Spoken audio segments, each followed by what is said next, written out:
My brothers and sisters, आप सबका हार्दिक स्वागत है कबीर कोचिंग क्लासेस में। इस एपिसोड में स्टडी करेंगे अमेरिका में राष्ट्रपति का चुनाव कैसे होता है और क्या प्रोसेस है इसका। अमेरिका के राष्ट्रपति का चुनाव में क्या योग्यता होनी चाहिए, जो इस प्रकार हैं। जो व्यक्ति अमेरिका का जन्मजात नागरिक हो, जिसकी आयु 35 वर्ष हो चुकी हो और कम से कम 14 साल तक अमेरिका में रह चुका हो।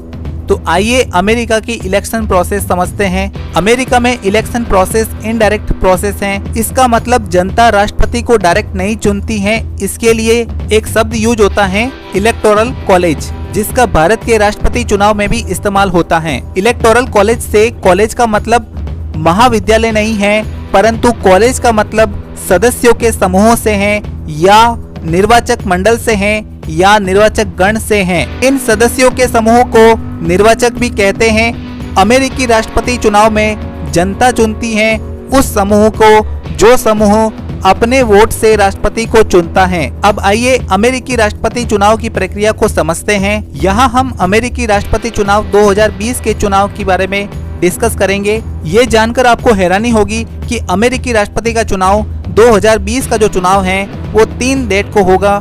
3 नवंबर 2020 को, 14 दिसंबर 2020 को और 6 जनवरी 2021 को। इन 3 डेट में अमेरिकी राष्ट्रपति का चुनाव होगा।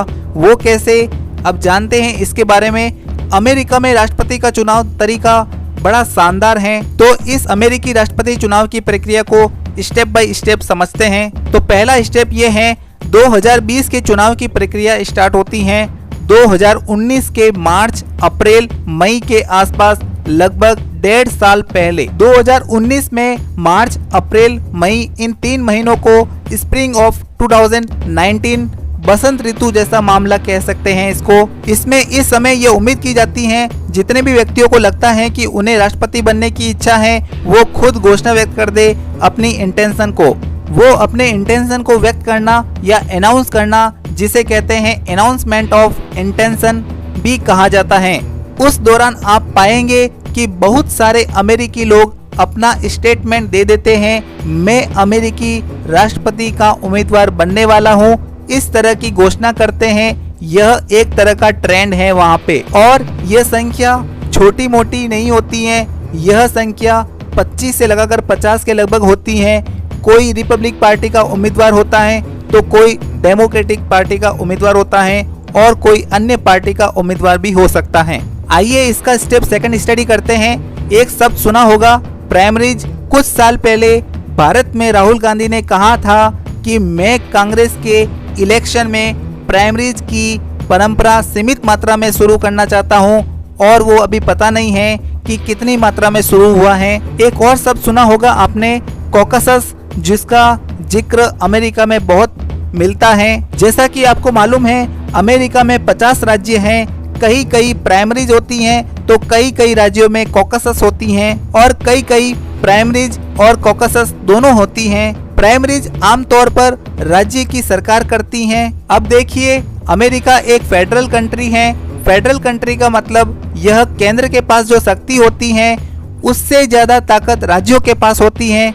राज्यों का अपना अपना संविधान होता है, राज्यों का अपना अपना झंडा होता है और अपनी अपनी नागरिकता भी होती है। अमेरिका के 50 राज्यों में हर राज्य की अपनी नागरिकता है। अमेरिका का आदमी अमेरिका का भी नागरिक होता है और राज्य का भी नागरिक होता है, यानी कि वहाँ पे दोहरी नागरिकता है। भारत में हम तो सिंगल सिटीजन की बात करते हैं।